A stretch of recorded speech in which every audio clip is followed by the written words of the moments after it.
आं हाबाखैथ' आं इउपिएल हाबाखैथ'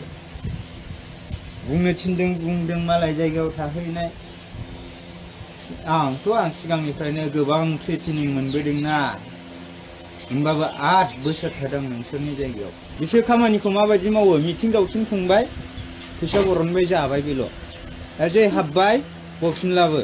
बै खुसिंग्रा गुदुङाव जेरैहाय दै लुयोबा दैखौ माने बै बाला गोराना सोबजोबो ना थिग बेबायदि बुस्थु मिथिबाय आङो एमएलए रबिराम नार्जारि बेजों प्लास बै कुमन्त बिनि पिए बे 800 थाखा हरैनिसो आं दुखु मोननानै मनसारजों फैनो नागिरदोंमोन आङो बड'लेण्ड बुब्लिनि सासे इउटुबार बिथाङा दाख्लिसो थांनाय एमपि इलेक्सनावहाय बिथाङा जे बिपिएफनिफ्राय इउपिपिएलआवहाय थांनाय जादोंमोन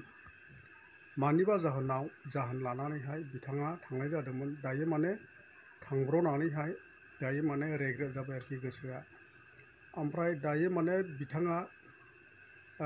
दुखु खस्थ' फोरमायदों माने इउपिपिएलआव थांना बिथांनि जे दुखु फोरमायनाय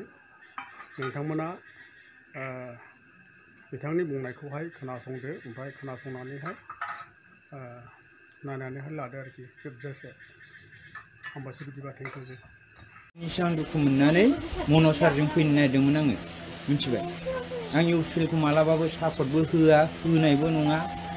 सिगि जानानै एसे जेनेबा फंनैसो बुंदों बिसिनि अफिसाव थानायाव लैहोरमोनखौ बुनाय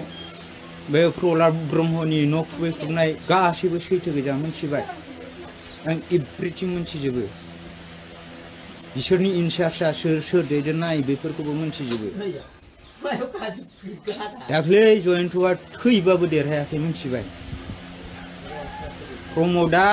अमित शाहखौ लोगो हमहैखांनायनि उनावबो बेनाव खुगायाव रावबो गैयामोन मेगनबो गेवामोन अफिसाव फैदों गावसोरनि सेन्ट्रेल इउथ अफिसाव लाब गैया इउपिएलजों थानानै केस होथोंना होथों जेलाव थाना जागोन केस होथों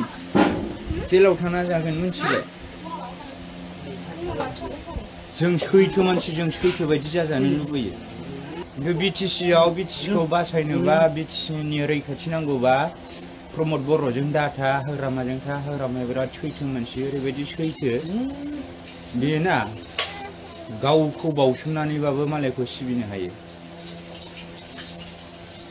आं दाख्लै बिपिएफखौ दुखु मोनाखैथ' एमएलएखौसो दुखु मोनदों आं आखाइ बायनाय 800 थाखाल' बिदां बावनो हराखै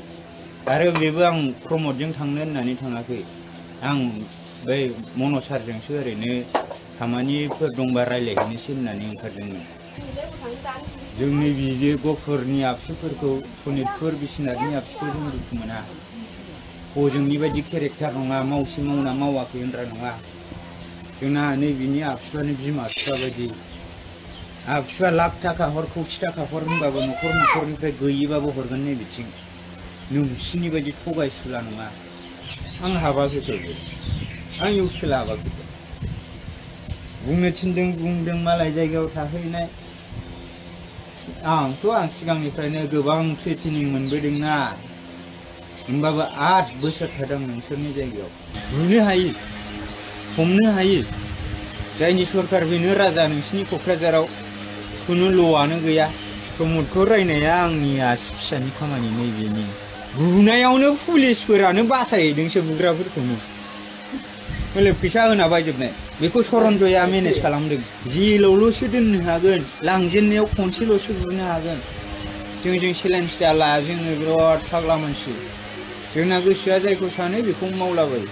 थैनोबो गिया लाजियाबो जेबो गैखायाबो जाय गोसो हमथानो हादों बिसोर माहाजोन जादों जाय गावनि माखासे उइक पइन्टफोरखौ दोनखुमादों बिसोर मानसि जादों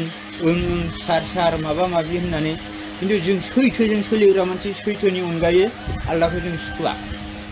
जोंना नंगौखौ नंगौ नङिखौ नङि कंग्रेसजों बिपिएफजों लोगो जा इउपिएल होनबाथाय ना खारनाय बायदि खारखायो रावबो मोजां मोना रावबो भट होआ हाग्रानि मानसिफोर रावबो भट होआखै जाय बनलायलायनो मोनाखै जाय ना माबा माबि हमना फाननो मोनाखै बिसोरसो फोथांबोखादोंमोन ना इन्डिभिजुवेल बेकग्राउन्डनि मानसिफ्राबो रावबो बिसोरनो भट होआखै साफाबो स्ट्रं रुमाव थांना मावजोबनायसो बे खामानिया दाख्लै देरहानाया ओरै सालाखाथि बावखुंग्रि ओरै बासुगाव साइडथिं मा समस्ति दंमोन बिथिंजायल' मावनो हादों आलदायाव देरहायाखै लाब गैया आरो आं खोन्थादों आंखौ जेलावल'सो लांगोन बुगोनल'सो बैसोर मोनबा बुनोबो हायालै दमानो गैया आयै दाथ' आं एक्सनारफोरखौ आं लाबोजोबनो हायो जोंना मामा ठाकुराल' अके होनदो आं लांजोबगोन आथोनाबो मोनाखै दाख्लै BPF ना इलेक्सन जोब्बाय मालाय 15,000 हरबाय बिसिना मानसि बुलायलायग्राफोराबो आथोनाबो मोनाखै दिनैसिम मोनाखै 4 तारिखआव बेदर जाहैनोसै होनबाय दाउ गोसोमा गैया बैथ' थेबगाङाथ' खुगाबो गेवा मेगनबो गेवा माबा सोरबा हाइजें गायदों बे I10 ना I20 बायबायसो होनहैबाय जों आबसुनि 5,000सो बेखार गथ'फोर दं बिसोरखौबो नायनांगोन नोंसोरखौबो नायनांगोनसो होनबाय उनावहाय दाउ गोसोमा हाइजें गायदो ना फिदो माबा माबि जाबाय एक्सनारफोरा बिदि मावनो हायो नामा जाय जेरैबायदि फिल्डनि बेबायदि राहा होब्रा सरखार जानानै दा हो खिन्थु खोथाजोंल' बुंना बोरै जागोनलै BTC आव मा जौगानाय फैखो दिनैसिम 5 बोसोर जानोसै नै प्रमदनि सरकारा मिथिबाय आं देरहाहोनो हायो नैबे डिलिमिटेसननि खोथाखौ नायगोरनि डिलिमिटेसना बेसेबां सैथो जायो डिलिमिटेसन गैयाबा BPFआ गथा 40-40 फैगोन खुनु खोथा गैया UPL होनबानो खारखायोलै जेरावबो खारो बे ना गोथाङा जेरै खारोना UPL होनबानो बेबायदि खारो दाख्लैनि खोथाखौ मिथियो RSS नि इसिबां गिदिर फैसा फैदों रावबो MLA MP सोरबा EM सोरबा MCLA सोरबा CEM आबो फैसा होआखै RSS नि फैसा गोजा दाख्लै इलेक्सनाव जयन्त देरहालायनाया बेखौबो बिसोर बाहायख'नो हायाखै मानसि मेनेज जायाखै देरहानाया भटजों रावबो देरहायाखै BPFआ देरहादों हामफासार देरहादों खिन्थु बै MLA आ खानायजोंसो गोरोन्थि खालामदों आं बिनि थाखाय सारखौ आं दुखु मोननो हाया आं सारखौ लाबोफिनगोन 100% लाबोगोन नोंसोर आंखौ जौ फाग्ला होनो ना मायो बेजों खोथा गैया खिन्थु जों सैथो मानसि सैथोनि थाखाय जों नाङो केसोराव बिराद माहिरना बैसोर हारिनि माबा माबिनो बिसोर लांसुनिया गोजा सालाफ्रा मालायखौसो मानसि बुयो होनो बिसोरनो मानसि बुयो BTC आव गोजोन जौगानाय देरहानाय नांगौब्ला हाग्रामाजों था BPF जों